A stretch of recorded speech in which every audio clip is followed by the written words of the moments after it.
The view to a kill.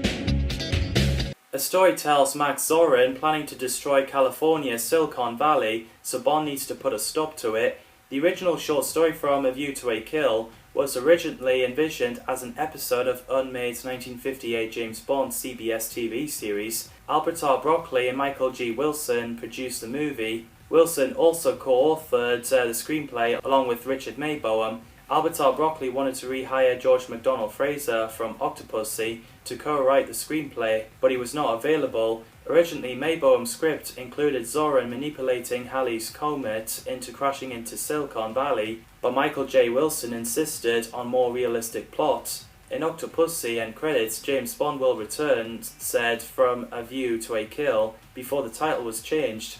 When a company with a name similar to Zorin, the Zorin Corporation, was discovered in the United States, a disclaimer was added to the start of the film, affirming that Zorin was not related to any real-life company. This is the first Bond film to have a disclaimer. Those cast reprised their roles. This is Roger Moore's last Bond film. He signed a 3-film contract with Eon Productions, Live and Let Die, The Man with the Golden Gun, and The Spy Who Loved Me. But then after that, Moonraker, For Your Eyes Only, and Octopussy were negotiated on a film-by-film basis. Roger reluctantly returned for Octopussy so other actors were considered to take over, but Moore was persuaded to return as he was competing against Sean Connery in Never Say Never Again. In December 1985, 6 months after A View to a Kill was released, Roger Moore confirmed that he would retire from Bond after 7 movies, due to being too old for the part.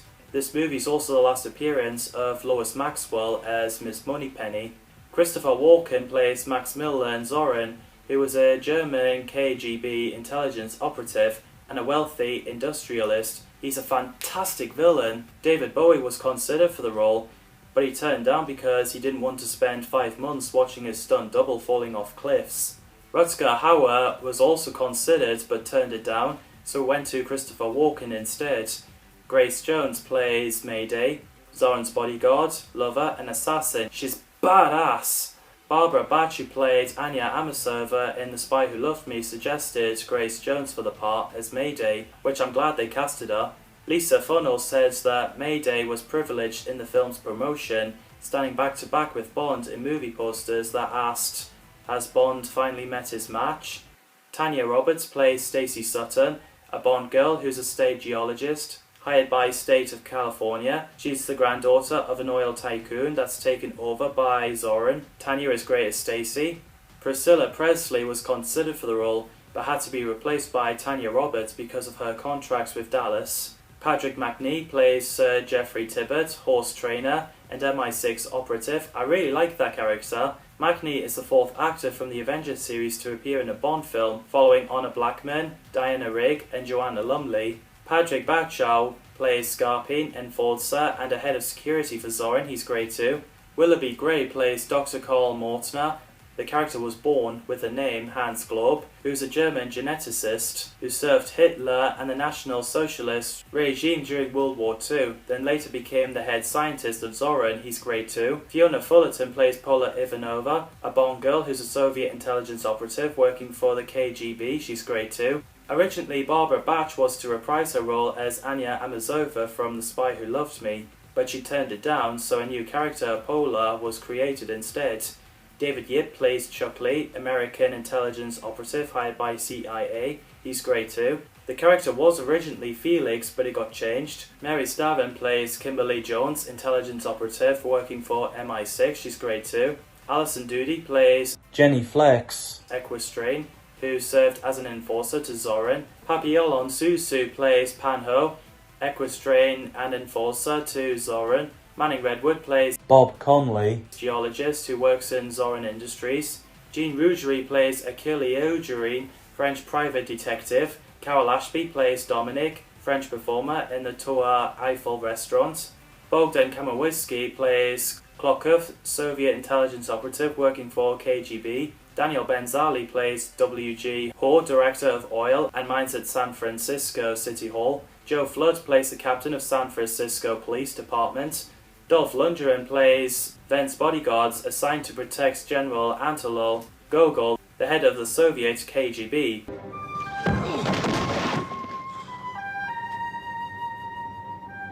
Dolph was dating Grace Jones at the time. When he visited the set, John Glenn, the director, asked him to replace an extra who wasn't there.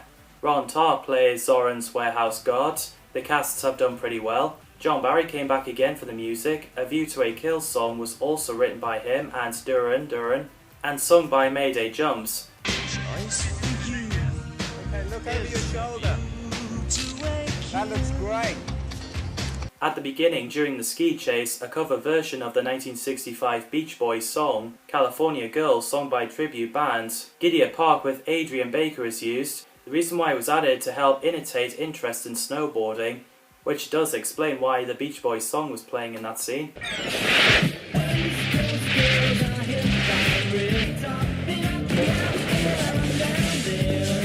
To those who are confused,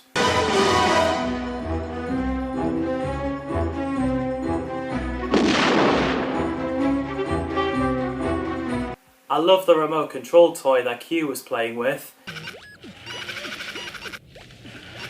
Minister, a new pet Q? There's some good action in the Eiffel Tower. And it's so funny that Bond carjacks a taxi driver.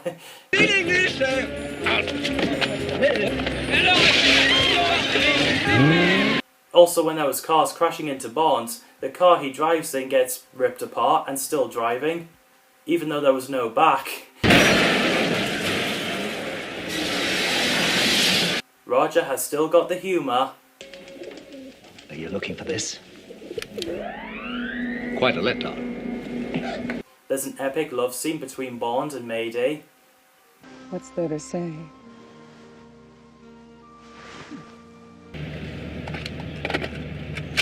Hey, if you're listening to this, then Bond did the old switcheroo and you're listening to the wrong tape. Sorry, it was too funny to resist.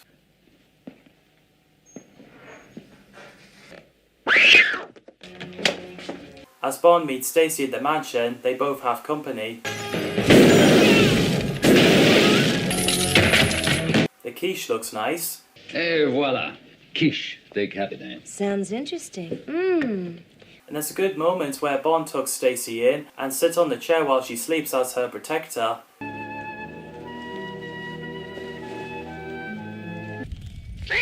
And I love the fire truck scene.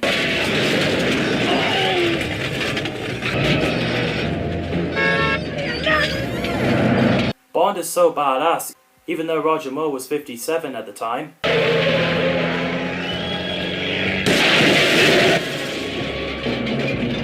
His reaction as the ladder swung around is really priceless. As Mayday realised she's being used, she switched sides to Bond. And I thought that creep loved me. You're not the only one he double-crossed. And Mayday's death scene is one of the greatest sacrifice in a Bond movie. Mayday. Give props to the direction of the Bond swinging on the airship and runs on the framework of the Golden Gate Bridge.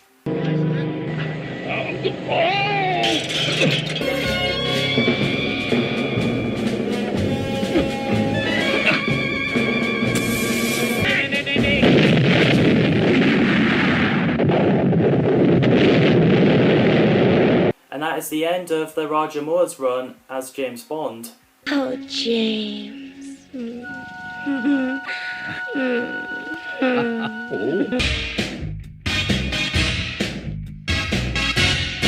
I think it's a good movie. Casts, like I said, are great. The direction by John Glenn, music by John Barry is well done for its time. Roger Moore's age was one of the most common criticisms in the movie. Even Moore agreed that he was too old for the part, and it's his least favourite Bond film. Sean Connery said that James Bond should be played by an actor who's 33 to 35 years old, and he says that him and Roger were too old for the part. Plus, Roger Moore was mortified to find out that he was older than his female co-star's mother, which I will admit, I think it was time for him to hang up his tuxedo, as he was getting on with his age. A View to a Kill adapted into video games in 1985. The first one was published by Denmark. It was available for the X Spectrum, Amstrad CBC, Commodore 64, Auric 1 and Auric Atmos, and MSX. The second one was called James Bond 007 A View to a Kill, was a text adventure for DOS and Apple II computers. It was developed by Angel Soft Inc. and published by Mindscape Inc. The movie was loosely adapted into a series of 4 Find Your Fate adventure game books: Win, Place or Die Strike It Deadly, Programmed for Danger, and Barracuda Run, which were released in 1985. A tabletop role-playing game adventure for James Bond 007 game system was released with the same name as the film. Mayday was a playable character in the 1997 and 2000 GoldenEye 007 and 007 The World Is Not Enough game for the Nintendo 64. In the 2002 game Nightfire, Mayday and Max Zorin also appears as bots. 007 Nightfire, rated T for teen. Other references include Nikolai Diavolo, a character in James Bond 007 Everything or Nothing 2004 game, claiming Zorin to be his mentor and friend. At last we meet face to face, Mr. Bond. I've been looking forward to this ever since you killed Max Zorin. In GoldenEye Rogue Agent, a multiplayer level is the summit of the Golden Gate Bridge, including the Zorin blimp, which would fire on players when activated. Players are also able to climb the suspension cables, similar events as the movie. So that's Roger Moore's James Bond run, done and dusted, leading to Timothy Dalton's both Bond films. Thanks for watching, people, and I'll see you in the next video.